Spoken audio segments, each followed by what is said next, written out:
Hello everybody. Today is an introduction to Python dictionaries, one of the very common data structures used to store information. Before we do that, let's review our other data structure we just learned about, which is lists. How you create a list. My list equals, and there's a list. A list is indexed by 0, 1, 2, 3, 4. That's how you access information in a list. So if I want to display, for instance, my list 0, that shows my first element, and that'll display number 1. So let's run that. And there it is. We pull that out of there. All right. Well, that's all well and good. If I do this, if I do list -1, what do you suppose I'm going to get? The last element. So lists start from 0, 1, 2, 3, 4, -1, -2, -3, -4, -5. So you can pull information from a list in a couple different ways. If you just print your list,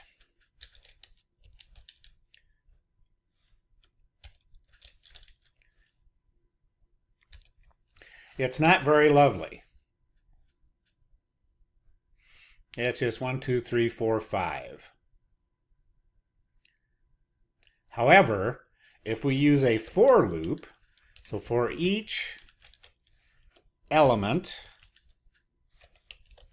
in my list, which means we're going to go through this list one element at a time, the list data structure has a built-in method of iterating, which means it can do pull this one, pull this one, pull this one, pull this one, pull this one. It knows that it's at the end and we exit the list. So we go through each element in the list one at a time. And here is how you would print each element. If I print this, it's going to do 1, 2, 3, 4, 5. Much nicer than this. Now, dictionaries. Let's bring up some dictionary code. For example, we're creating a dictionary.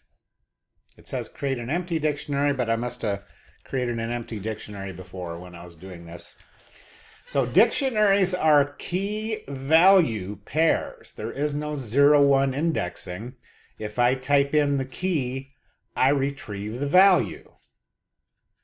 So let me see, how do we do that? Well, we start out with Spanish .get. Get is the safer way of getting information out of a dictionary. And if I want the value, I type in the key. I can assign that value to, I don't know what to say, answer. I guess I'll just do answer. I can assign that value to an individual variable, and then I can print that answer. Or I could print this directly.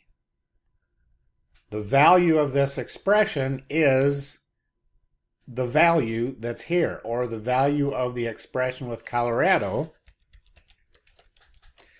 is Rockies. Well, let's see if it works. And there it is. We pulled out Rockies because we accessed it by name. If we use get and it's not in there, it's going to come up with none instead of giving us an exception. So if you access the dictionary like this with a bracket, which you'll see in tutorials doing it like that, and it's not in there, it gives us the exception saying that, oh, key error. So the safe way to retrieve information from a dictionary is to use .get. Well, I'm printing out all kinds of stuff I don't really need here. Let me comment that out. And we'll leave that in there for right now. So how do we add something to the dictionary? Well, we say, here's the key. This value is assigned to this key. So if I print the dictionary right now, which is Spanish, it's not going to look lovely, but you'll see that now it has hello is hola. There. See, now we've added that to our dictionary. If you want to change something in the dictionary, well, let's see how we can change something in the dictionary with an entry by a user.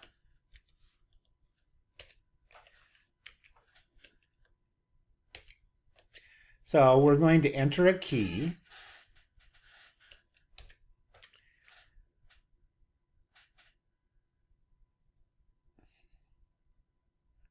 I don't know why I did that. Anyway, the word is my input. Oh, yeah, I have to define the value. Right. So a better way to do this would be to do value. And then I have how I assign it to my dictionary is like that. Here's my key. I assign a value to the key. And now, whatever I type in, if I type in something that exists, like key and value, I can change it. If I type in something that doesn't exist, I would add it. So if I type in key and I type in value, notice I'm just doing uppercase. Programming languages almost always are case sensitive. So value is a different element than value with a lower.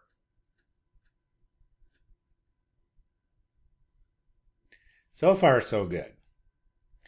I can also, we already went through how to modify. This is how you'd hardcore modify. Print the entire dictionary. All right, so get is safer. We know that. How do we make the dictionary come out looking pretty? This is not pretty. So we would do this. We'll just say each key. In Spanish, we're going to print, and let me do this the F string way. This is the preferred way, is with the little curly braces around the variables. It's a lot easier. This is pulling, of course, the value. If we put in the key, it returns the value. Oops, I need to match. Python doesn't care if you use double quotes or single quotes, but it does care if you switch back and forth. Like this is fine, this is fine, this is fine. When I typed in a single over here, that was not fine. There. So now we're going to go through each key in our Spanish dictionary. And we're going to print the key. Then we're going to use the dictionary key. Oh, you're saying, is there a better way to do this? Well, you're right. We should be using get. Get is a safer way to pull information out of a dictionary. So we'll go back to what we were doing before. So when you're getting information out of something, you can do it all at once, just like that. Or I can put in a variable,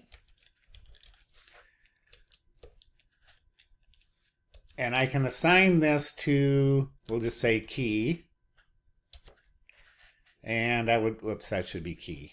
That's value, isn't it? Sorry. When we put in the key, we get the value. So you can do it on a separate line if you wish. Sometimes when you're doing things in programming, it makes it more understandable if you do it one line at a time. So we first get the value by getting the key. So when we get the key, we're actually getting the value, right? It says it returns the value for the key if the key is in the dictionary. Else, you just get none, which is the default. Now we have this value we can print out, and we have a beauteous looking dictionary printout. Oh, that's right. I have to add something in here. So I'll say Bill, okay. And I'll put William as the value. William in Spanish is actually Guillermo, but I can't remember how to spell Guillermo. So there's our key value, our Colorado Rockies, our Lola, and our Bill and William. Much nicer looking than this. Dictionaries. There's much more in there. One of the ways that's in the tutorial that I'm not necessarily going to go through, this is the basics of it. Now let's take one more look at a place that we have been using dictionaries. We've been doing some projects where we pull information from what's called a web API. So for instance, this is an advice API. If we go to this website, there it is. It shows us the information like this. Well, that should look kind of familiar, right? It looks kind of like a dictionary. So let's copy that. And what I usually do is I create a file with a JSON extension, like this one. If you put a JSON extension on it, then Visual Studio Code recognizes that as a JSON file. If you paste it in, it still doesn't look great, but there's a shortcut key in Visual Studio Code. If you do Alt-Shift and then type F, that formats it, and look at how beautiful it looks. So this is a dictionary. It doesn't have a name. It's coming directly from the website. Inside the dictionary, there's one key and one value. But what, you're saying? How can a value be a dictionary? Well, a value can be a dictionary. It can be a list. It can be a tuple. It can be anything that you want.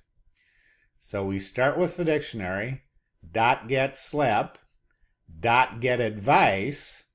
That returns this key. Notice I said .get slip, .get advice. I'm not pulling this as my value. I'm pulling this as my value. If we look through the program, which is in the tutorial, if I go down to here where we're getting the information, there it is, and see what I did? Data.get slip. Oh, that's supposed to be .get advice.